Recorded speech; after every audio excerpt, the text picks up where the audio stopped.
Sir जर असंच चालत राहिलं तर त्याची हिंमत अजून वाढेल. शुभम शांत होऊन खुर्चीवर बसून गेला.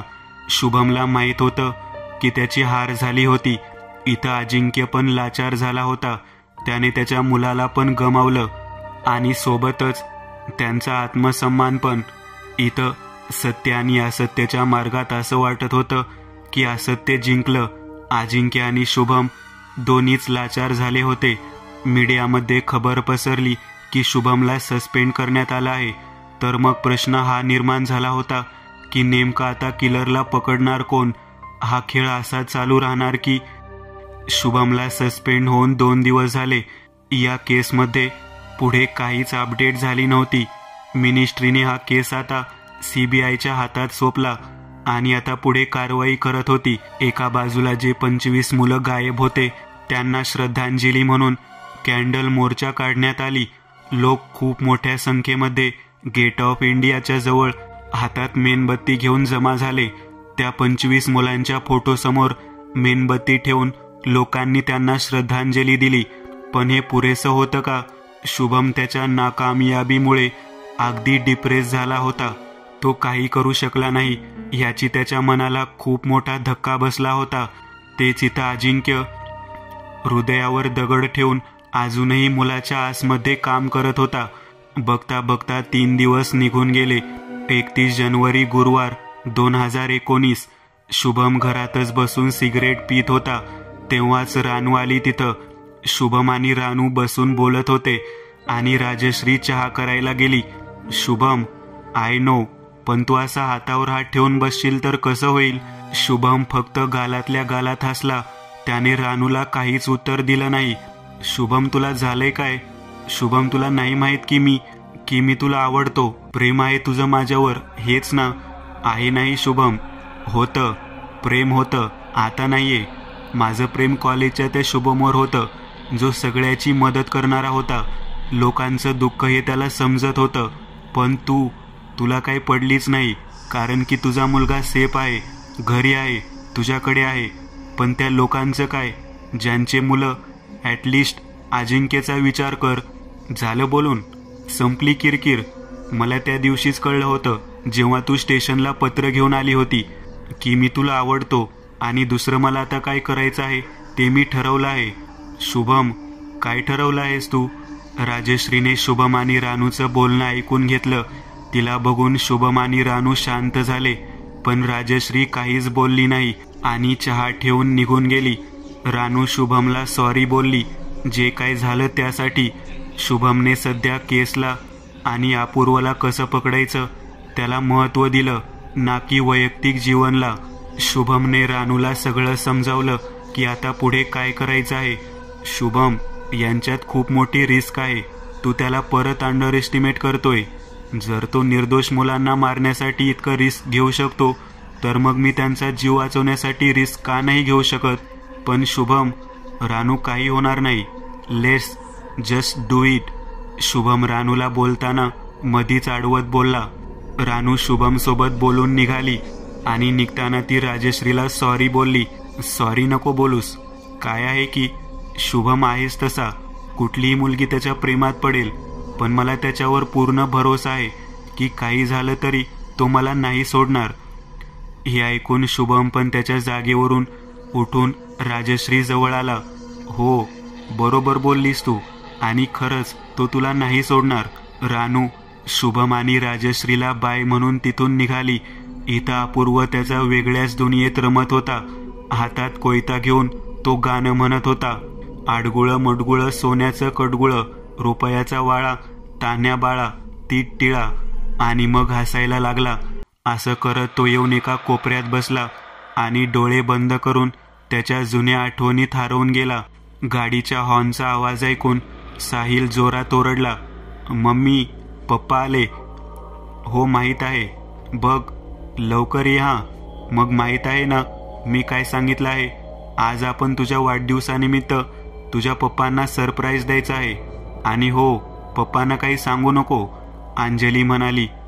असं काय आहे जे मला नाही सांगायचं अनु? काय नाही, अंजली बोलतच होती. तितक्यात साहिल पप्पा म्हणत पटकन अपूर्वाला येऊन चिपकला अपूर्वने साहिलला उचलून घेतलं आणि येऊन कारमध्ये बसला. अपूर्व साहिलला त्याच्या घरी घेऊन आला. साहिल खूप खुश होता. खुशीने नाचत होता तो. मग अपूर्व साहिलला बोलला, बाळा मला हे खरंच चांगलं वाटत नाही, पण काय करू, कसं समजवू तुझ्या आईला. पप्पा डोंट वरी, आज सगळं ठीक होऊन जाईल. अच्छा तू बोलतोय तर चल.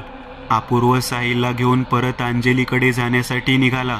रस्त्यात अपूर्वने गाडी सिग्नलवर थांबवली. तेव्हा साहिलचं लक्ष समोर फुगेवाल्याकडे गेला. पप्पा मला फुगा हवा आहे.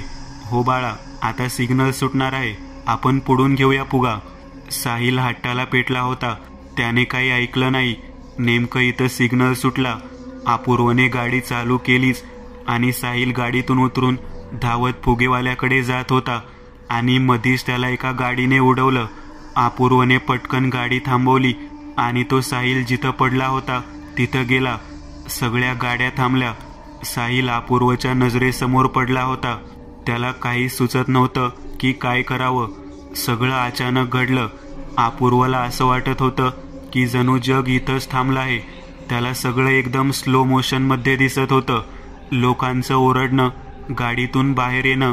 पण तेव्हाच अपूर्वचा हात कोणीतरी खेचला. अपूर्वने खाली बघितलं. साहिल, कुठे निघून गेला होता तू? लागलं नाही ना तुला? किती वेळा सांगितलं आहे की असं नको करत जाऊस, पण तू काय ऐकत नाही. चल आता, आई वाट पाहत असेल. साहिल अपूर्व समोर फुगा हातात घेऊन थांबला होता. अपूर्वला त्याच्या त्या आजारामुळे नेमकं असं दिसत होतं, पण त्याला खरं काय आणि खोटं काय यातलं अंतर दिसलंच नाही. अपूर्वने साहिलला उचलून गाडीत बसवलं आणि तिथून निघून गेला. आणि नेमकं साहिलचं शव तिथं रस्त्यावर पडून होतं. पप्पा भूक लागली आहे, आज काय आहे जेवणात? आवाज ऐकताच अपूर्वने डोळे उघडले. अरे आलास तू साहिल, कुठे गेला होतास? चल मी जेवण वाढतो, पटापट जेवून घेऊया. 1 फेब्रुवारी शुक्रवार 2019. शुभम रेस्टॉरंटमध्ये बसून चहा पित होता. तेव्हाच तिथं अजिंक्य आणि रानू आले. दोघं येऊन शुभमच्या समोर बसले. सर, जसं तुम्ही सांगितलं होतं सगळं तसं चाललंय. आवर प्लॅन इज ऑन. हा शुभम, मी माझ्या चॅनलवर तुझ्या इंटरव्ह्यूसाठीची परमिशन पण घेतली आणि उद्या संध्याकाळी it will be exclusive. Good. Ajinkya, forensic रिपोर्ट्सबद्दल कोणाला कळलं नाही ना? नाही सर, कोणालाच नाही कळलं. शुभम, तसं मला खूप भीती वाटते. जर काही चूक झाली तर मग होप की सगळं जसं ठरवलं आहे तसंच होईल. हा रानू, ठरलं आहे तेच होईल. राजश्रीला सांगितलं तू? नाही, तिला काही माहीत नाही आणि मी काही सांगणार पण नाहीये तिला. बरं, लेट सी. शुभमचा प्लॅन रेडी होता. दिवस असाच निघून गेला. शुभमने राजश्रीला काहीच सांगितलं नाही आणि इंटरव्ह्यूची वेळ आली. 2 फेब्रुवारी शनिवार 2019. So welcome everybody. नमस्कार मंडळी, मी तुमची दोस्त आणि होस्ट रानू आपलं स्वागत करते आजच्या या एक्सक्लुझिव्ह इंटरव्ह्यूमध्ये, जिथं मुंबईमध्ये होणाऱ्या अपहरणाच्या मागे काम करणारे ऑफिसर ACP शुभम कडवईकर स्वतः आपल्या प्रश्नाचे उत्तर देतील. So please welcome mister Shubham Kadvaikar. Shubham येऊन रानू समोर बसला. इंटरव्ह्यूची सुरुवात झाली. सगळ्यांची नजर आज इंटरव्ह्यूवर होती. अपूर्व पण इंटरव्ह्यू बघत होता. तर मिस्टर शुभम कडवईकर, जसं की सगळ्यांना माहीत आहे की तुम्हाला तुमच्या पोस्टवरून सस्पेंड करण्यात आलं आहे, पण तरी तुम्ही या केसवर काम केलं आहे आणि इथं आमचे नाही, लोकांचे काही प्रश्न आहे ज्याचे उत्तर तुमच्याकडून भेटेल याची मला अपेक्षा आहे. तर पहिला प्रश्न, सान्य कोण आहे? सान्य माणूस, बाई, आखिर आहे कोण? हे जर माहीत पडलं असतं तर आज तो जो कोण आहे जेलमध्ये असला असता. शुभमने मुद्दाम अपूर्वबद्दल काही सांगितलं नाही. अपूर्वला वाटत होतं की शुभम त्याच्याबद्दल सांगून टाकेल टीव्हीवर, पण नेमकं तसं झालं नाही. अपूर्वच्या डोक्यात ही बात घर करून गेली की शुभमने त्याच्याबद्दल काही सांगितलं का नाही. नक्कीच याच्या मागे काहीतरी याचा खेळ असेल, प्लॅन असेल, ह्याची अपूर्वला खात्री झाली. Okay, that's true. Personally sir, तुम्हाला काय वाटतं की हा जो किलर आहे तो असं का करतोय? इगो. इगो म्हणजे त्याच्या इगो किल्लरचा उद्देश फक्त मुलांचं अपहरण करून त्यांना मारणं किंवा कापून खाणं हेच नाहीये. तो लोकांना काहीतरी सांगायला इच्छितोय. सर, मीन टू से की त्याला काहीतरी मेसेज पोचवायचा आहे. असं जरा तुम्ही दर्शकांना स्पष्ट कराल का की त्याचा उद्देश काय आहे? काळजी. त्याला असं वाटतं की आपण आपल्या मुलांची नीट काळजी करत नाही. सर, मग तुमचं म्हणणं असं आहे की ज्या मुलांचं अपहरण झालं आहे त्यांच्या आईबाबांना त्यांच्या मुलांची काळजी नव्हती? नाही, पण असं त्याला वाटतं म्हणून तो त्याच मुलांचं अपहरण करतो. पण ही कसली काळजी आहे? तो पण तर मुलांना कापून खाऊन टाकतो. आय मीन की असं करून तो लोकांना काही सांगू इच्छितोय. त्याच्या हिशोबाने काळजी म्हणजे एक अशी प्रेमाची गाठ जे मृत्यूनंतर पण तुटणार नाही. अरे, ह्यांना काही माहीत की आपल्या मुलाला गमावण्याचं दुःख काय असतं? हे तर इथं काहीही बडबड करत आहे. दर्शकांमधला एक व्यक्ती, रानू काय बोलायला जात होती तेव्हा शुभमने तिला बोलताना मधीच अडवलं. बोलू द्या त्यांना. काय आहे की बरोबर बोलले तुम्ही, पण मी तुम्हाला वचन देतो की येत्या सोमवारी मुंबईमधल्या कुठल्याच मुलाचं अपहरण होणार नाही. सर, पण हे तुम्ही एवढ्या खात्रीने कसं सांगू शकता? कारण की या सोमवारी तो माझ्या मुलाचं अपहरण करणार आहे. हे ऐकताच सगळे शॉक झाले. अपूर्व पण विचार करू लागला की शुभम नेमका असं का बोलला, त्याच्या मागचं त्याचा उद्देश काय. Are you serious sir? म्हणजे त्यांनी, आय मीन त्या किलरने तुम्हाला पण पत्र पाठवलं आहे का? नाही, पण त्याचा माझ्यावर विश्वास आहे आणि मी ते विश्वास तुटू देणार नाही. शुभमचं बोलणं ऐकून सगळे आश्चर्यात पडले. तिथं अपूर्व पण जोरजोरात हसत होता. शुभम रानूला घेऊन घरी आला. राजश्री रागात बसली होती. राजश्रीला असं रागात बघून रानू शांत झाली. तेच शुभमने तिला विचारलं, काय झालं राजश्री? काय झालं? आता इंटरव्ह्यूमध्ये हे काय सांगून आलास तू? शुभू, तुला तुझ्या मुलाची काहीच काळजी नाही का? त्याला काही झालं तर? ऐक, तू शांत हो आधी, शांत हो. अमर माझा पण मुलगा आहे, बाप आहे मी त्याचा. मला पण तेवढीच काळजी आहे त्याची. जर त्याला काही झालं तर? राजश्रीला खूप भीती वाटत होती. तेच अमरची काळजी पण. काही नाही होणार त्याला, मी आहे ना, काहीच नाही होऊ देणार मी त्याला. शुभम राजश्रीला आश्वासन देत म्हणाला. शुभमने राजश्रीला मिठीत घेतलं आणि शांत केलं. रानूने पण राजश्रीला आश्वासन दिलं. रात्र तशीच निघून गेली. सकाळ झाली. 2 फेब्रुवारी रविवार 2019. अजिंक्य पोलीस टीमसोबत शुभमच्या घरी पोहोचला संरक्षणसाठी. सर, तो येईल ना? अजिंक्य, मला खात्री आहे की तो येईल आणि अमरला घेऊन जाईल. बस लक्षात ठेव, काही झालं तरी जसं ठरलं आहे तसंच करायचं आहे. Yes sir. वेळ असा निघून गेला जसा हातातून वाळू. रात्रीची वेळ होती. अजिंक्य बाहेर थांबला होता. शुभम, राजश्री आणि रानू अमरला घेऊन बसले होते. गप्पा गोष्टी करत 2:30 वाजले. अमर झोपी गेला. शुभमला पण आता झोप येत नव्हती. शुभू, मी चहा करते, तुम्ही बोला तोपर्यंत, झोपू नका म्हणत राजश्री चहा करायला गेली. राजश्री चहा घेऊन आली. तिने सगळ्यांना चहा दिला. काही वेळानंतर शुभमला पण झोप लागली आणि तेच रानू आणि राजश्री पण झोपी गेले. तेव्हाच अपूर्व वरच्या माळ्यावरून खाली पायऱ्या उतरत आला आणि हळूच शुभम जवळ जाऊन त्याने शुभमच्या खिशात एक पत्र ठेवलं आणि अमरला हळूच उचलून घेतलं. अमर झोपेत होता आणि अपूर्व हळूच मागच्या दाराने निघून गेला.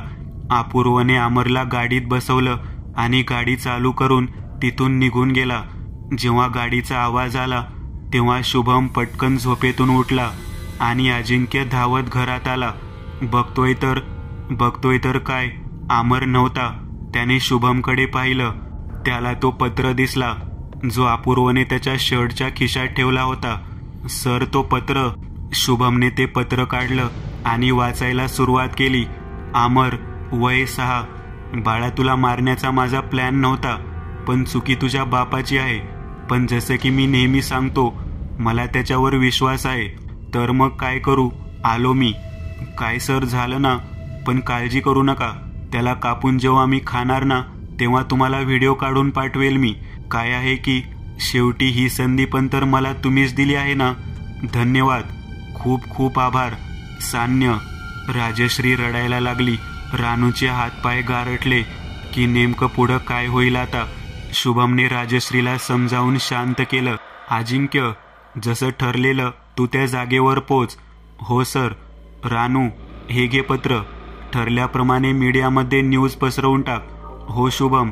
रानूने तो पत्र घेतला. अजिंक्य आणि रानू पटकन निघाले तिथून. शुभम पण त्यांच्या मागून निघाला पटकन. अजिंक्य ठरल्याप्रमाणे त्याच्या जागेवर पोहोचला आणि तेच रानूने मीडियामध्ये न्यूज पसरवून टाकली. न्यूज बघून लोक आश्चर्यचकित झाले. इथं अपूर्व घरी आला. त्याने हळूच घराचं दार उघडलं आणि लाईट्स लावली. बघतोय तर शुभम समोर हातात कोयता घेऊन बसला होता. शुभम तो कोयता समोर असलेल्या टेबलवर सारखा मारत होता.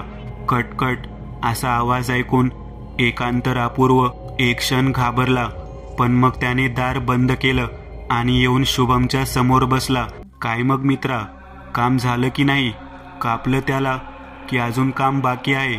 अपूर्व हे ऐकताच जोरजोरात हसायला लागला. इथं अजिंक्य त्या जागेवर पोचून थांबला होता. मीडियामध्ये बातमी पसरली होती. शुभम अपूर्व समोर बसला होता, पण त्यात सगळ्यात महत्त्वाचं अमर कुठे होता? मला विश्वास होता की येशील तू. विश्वास होता मला. अपूर्व हसत हसत म्हणाला. घे मग, आलो. तुला ना एक किस्सा सांगतो. एक ना समुद्रामध्ये मासा होता. माहीत नाही का, पण त्याला ना समुद्राच्या बाहेरची दुनिया बघायची खूप आवड होती.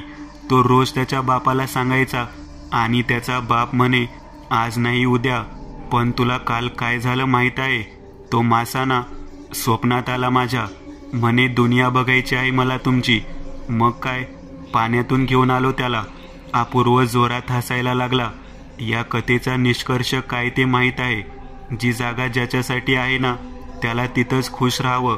अपूर्वने असं म्हणत शुभमवर हमला केला. त्याला एकदम जोरात ढकलून त्याच्या हाताला कोयता त्याने घेतला. अपूर्व जोरजोरात हसायला लागला. इथं ना लोकांना पडलीच नाहीये. कसंही कुठेही सोडून देतात आपल्या मुलाला. आठवतं राहुल? रात्रीची वेळ, अनोळखी जागा आणि एकटाच बाहेर निघून आला. अरे आईबाबाला पडली आहे की नाही बिचारा. मग मी त्याला घेऊन आलो. नवीन, माहीत आहे, घराच्या बाहेर इतक्या सकाळी एकटा खेळत होता आणि खेळता खेळता कुठे पोहोचला तो. नशीब त्याचं की मी वेळेवर पोहोचलो तिथं आणि वाचवलं त्याला. शुभम जखमी झाला होता, पण तो खाली पडून शांतपणे सगळं ऐकत होता. मग ते 22 मुलं? अरे हां, त्या तर तुमच्या त्या इन्स्पेक्टरचा पण मुलगा होता. तो ड्रायव्हर कशी बस चालवतो माहिती आहे तुला? कधी चुकून ॲक्सिडेंट वगैरे झाला तर? पण त्यांच्या आईवडिलांना काही पडलीच नाही. बसमध्ये बसवलं मुलांना आणि जाऊ दिलं. मग ते लोक शाळेवर वेळेवर पोहोचले की नाही? मधी काय झालं की काय होणार? काहीच पडली नाहीये. मी त्यांना वाचवून घेऊन आणलं आणि ह्याच कोयत्याने त्या ड्रायव्हरला मारलं. अपूर्व हसत हसत म्हणाला. मग तो अखिल 2 वेळा त्याने हॉस्टेलमधून घरी पळून येण्याचा प्रयत्न केला, पण त्याच्या बापाने काहीच केलं नाही. अरे आपल्याला मुलाला काय हवं काय नाही त्याची जाणीव एक बापाला असली पाहिजे ना. नाही, अजिबात नाही. पण मग शेवटी मी घेऊन आलो त्याला. तुला माहीत आहे, तू पण तीच चूक केली जी लोकांनी केली. मला वाटलं की तू चांगला आहेस, तुला तुझ्या मुलाची काळजी आहे, पण नाही. बापाला हे माहीत आहे की एक विकृत व्यक्तीला तो धमकी देऊन आला आहे. कुठल्याही क्षणी काहीही होऊ शकतं. पण ती नशेवाली चहा पिऊन झोपला. तू झोपलास आणि मी तुझ्या मुलाला तुझ्या नजरेसमोरून उचलून घेऊन आलो. अपूर्वची हसी अगदी विकृत होती. हे ऐकून शुभम हसायला लागला. शुभमला असं हसताना पाहून अपूर्वने त्याच्या डोक्यावर जोरात मारलं. शुभम तरी हसत होता. हसू नकोस साल्या, हसू नकोस म्हणत अपूर्वने शुभमला तोंडावर जोराचा फटका मारला आणि शुभमच्या तोंडातून रक्त आलं. ती चहा पिण्याचं आम्ही फक्त नाटक केलं होतं. अपूर्व हे ऐकून शांत झाला. अच्छा, माझ्या मुलाला मी मुद्दाम तुझ्या सोबत पाठवलं, नाहीतर तुझ्यासारख्या हिजड्याची अवकात नाही की माझ्या मुलाला हात पण लावू शकेल. शुभम अगदी रागात म्हणाला. हे ऐकून अपूर्वने कोयता एका बाजूला ठेवला आणि शुभमच्या तोंडासमोर येऊन मांडी घालून बसला. काय फाटली का कुत्र्या? हो साहेब, घाबरलो मी. पण काय काय उपटून घेतलंस तू? हे सगळं करून तुला ते नाही कळणार. कारण की जो व्यक्ती काळजीची बाता करतोय त्याला त्याच्याच मुलाची काळजी नव्हती. साल्या साहिलला तू मारलंस ना, तुझ्या मुलाला तू मारलंस ना. हे ऐकताच अपूर्वला जणू काय झालं, पण तो शुभमला मारत सुटला. अपूर्व शुभमच्या डोक्यावर सारखा हमला करत होता आणि तेच शुभम बेशुद्ध झाला. काही वेळानंतर शुभमने डोळे उघडले. त्याला काही स्पष्ट दिसत नव्हतं, खूप अंधार होता. शुभम जसा तसा स्वतःला सांभाळून उठला आणि खिशातून त्याने लायटर काढून पेटवला. त्या उजेडात त्याने जाऊन समोरचं बटन दाबलं आणि लाईनीत लाईट चालू झाली. समोरचं दृश्य पाहून शुभम आश्चर्यचकित झाला. समोर भरपूर खेळणे पडले होते आणि तेच त्याच्या समोर एक रांगेत दोन्ही बाजूला मोठे मोठे पिंजरे होते. शुभम हळूहळू त्या पिंजऱ्याजवळ गेला. बघतोय तर काय, प्रत्येक पिंजऱ्यात एका मुलाला रस्सीने बांधून ठेवलं होतं आणि हेच मुलं होते ज्यांचे अपहरण अपूर्वने केले होते. शुभमला प्रत्येक पिंजऱ्यात एक मुलगा दिसला.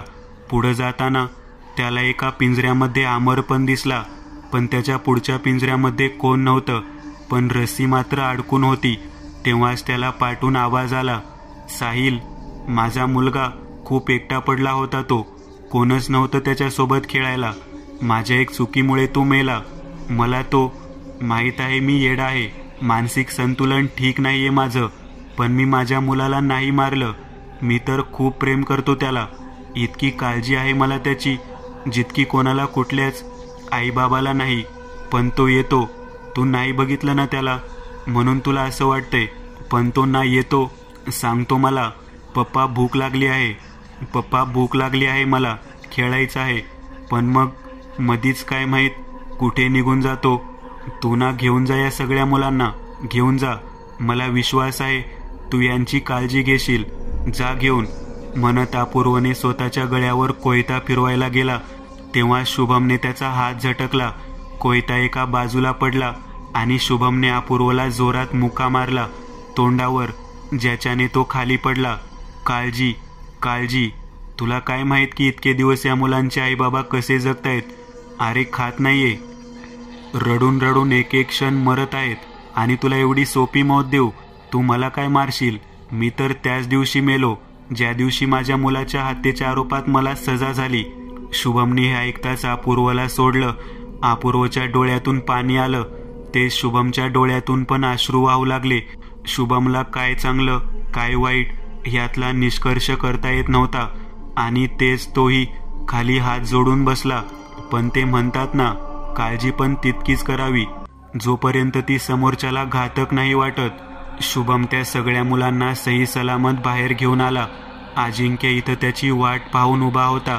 अजिंक्य त्याच्या मुलाला बघून खुश झाला. त्याला त्याने उचलून घेतलं. हा नजारा मीडिया रेकॉर्ड करत होती. ही बातमी आधीच रानूने मीडियामध्ये दिली होती की मुलं सगळे जिवंत आहे. अपूर्वच्या मानसिक स्थितीला बघून न्यायालयाने त्याला सुधारगृहात ठेवण्याचा आदेश दिला. सगळे मुलं आपापल्या घरी त्यांच्या आईबाबांकडे सुरक्षित पोहोचले. अजिंक्यला पण त्याचा मुलगा सुखरूप परत भेटला. शुभमला सरकारने त्याची पोस्टिंग परत दिली. राजश्री, अमर आणि शुभम अगदी खुश होते. शेवटी ती वेळ पण आली. बाय शुभम, काळजी घे, विसरणार नाही मी तुला, म्हणत रानूने शुभमला मिठी मारली आणि गालावर किस केलं. तितक्यात राजश्री आली. रानू पटकन बाजूला झाली. You are so lucky dear, Ranu राजश्रीला म्हणाली आणि मग अमरला भेटून शेवटी रानू निघून गेली. सगळं आधीसारखं झालं आणि एक दिवस शुभम अपूर्वला भेटायला सुधारगृहात गेला. अपूर्व झोपला होता. शुभम हळूच त्याच्या जवळ जाऊन टेबलवर बसला. धन्यवाद, धन्यवाद करायला आलोय तुझा इथं. तू काय पण केलंस, पण एक चांगलं केलं तू की एकाही मुलाला मारलं नाही. जेव्हा फॉरेन्सिक लॅबची रिपोर्ट आली मला तेव्हाच कळलं होतं की तू कुठल्याच मुलाला मारलं नाहीये. ते मांस बकऱ्याचं होतं.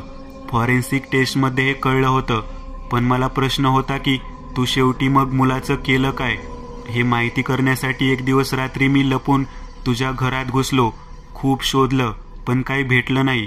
पण जेव्हा मी तळमजल्यावर गेलो तेव्हा मला त्या टेबलावर शंका पडली. मी ते बाजूला केलं आणि जेव्हा कालीन खेचून बघितलं तर एक दार होतं. खाली जाण्याचा मार्ग, पण तेव्हाच मला तुझा आवाज आला आणि मी निघून आलो.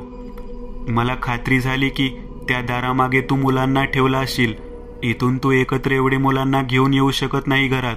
पण मग तू कुठून घेऊन येतोस मुलांना याची माहिती करण्यासाठी मी त्या ड्रायव्हरचं शव जिथे पडलं होतं तिथं गेलो. तिथं आसपास खूप शोधलं, पण पुढे जाऊन मला एक गोदाम दिसलं.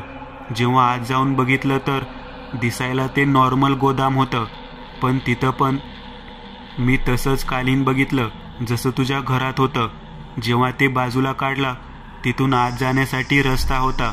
मला हवं असलं असतं तर मी तेव्हाच जाऊन मुलांना वाचवलं असतं, पण मला हे जाणून घ्यायचं होतं की तू हे का करतोय. म्हणून मग मी अजिंक्य आणि रानूसोबत प्लॅन केला. काळजी, दुःख, एकुलपणा, विचार. शुभम ऐकून दचकला. अपूर्वने मान फिरवली आणि शुभमकडे पाहू लागला. माझा विकृत असलेला तो विचार ज्यामुळे मला मज्जा वाटायची, त्या आईबाबांना टेन्शनमध्ये बघून आनंद भेटायचा मला की जगात मीच असा नाही आहे ज्याने मुलाला गमावलं आहे. मेल्यानंतर पण साहिल मला नेहमी दिसायचा, पण मी त्याला कधी स्पर्श करू शकलो नाही, त्याला मिठीत घेऊ शकलो नाही. जेव्हा जेव्हा मी त्याच्यासाठी खेळणं घेऊन जायचो तो खुश व्हायचा, पण मात्र खेळायला त्याच्यासोबत कोण नव्हतं. मग मी ठरवलं, प्रत्येक सोमवारी मी त्याला एक नवीन मित्र आणून दिला. तो खूप खुश व्हायचा, त्याची ती हसी बघून मला खूप आनंद भेटायचा. अपूर्व बोलला, शनिवार तो दिवस माझा मुलगा मेला. सान्य, बॉर्न ऑन सॅटरडे, तो माझ्याकडे परत आला तो माझ्याकडे. शुभम हे ऐकून बोलला, मज्जा, तुझी मज्जा लोकांसाठी किती मोठी सजा होती तुला काय माहीत. सोड, तुला काय माहीत मुलाला गमवण्याचं दुःख माझ्यापेक्षा अजून कोण चांगलं समजू शकत नाही. अपूर्व शुभमच्या डोळ्यात बघून बोलला. शुभम ही अपूर्वकडे बघत राहिला आणि पुढे तो काहीच बोलला नाही. विकृतपणा हे प्रत्येक माणसाच्या स्वभावात असतं, पण कमी प्रमाणात. आपला मित्र पडला तर आपण कधी कधी त्याला बघून हसतो, ना की त्याला लगेच उचलतो. तेही एक प्रकारची विकृत भावना आहे, पण ती खूप नॉर्मल आहे. माणसाच्या जीवनात काही घटना अशा घडतात की ज्यामुळे त्याची विचारशक्ती, जगण्याचा अर्थ बदलून जातो. आपल्या खुशीसाठी कधी लोकांना दुखावू नये. आजार कसाही असो, पण व्यक्तीला सोडण्याआधी त्याची इतकी तर काळजी घ्यावी की तो चुकीच्या मार्गावर गेला नाही पाहिजे. चूक की बरोबर, मार्ग कुठला पकडायचा हे नेहमी आपल्यावर असतं. म्हणून आपण जे करू त्याचे जिम्मेदार आपण स्वतः असतो. कधी आपल्या आसपासच्या परिसरात लहान मुलं खेळत असतील तर लक्ष द्या. कुठे काही चुकीचं दिसलं तर पटकन विचारा. आपला एक पाऊल कोणाचा जीव वाचवू शकतो.